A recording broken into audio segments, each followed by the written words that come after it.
Welcome back, guys. In this video I'm going to show you how to find and install app called Sanford Guide. So first thing first, open App Store.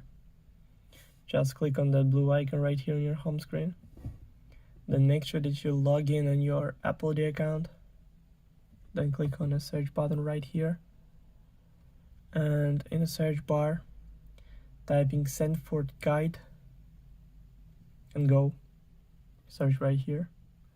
Then scroll down a little bit until you find the app. So click on that, then click Get, then Install, then confirm installation through Face ID or Touch ID, or using password from your Apple ID account.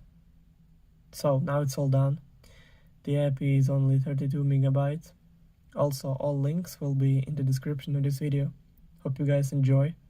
Thank you for watching. Please like and subscribe for more. Bye.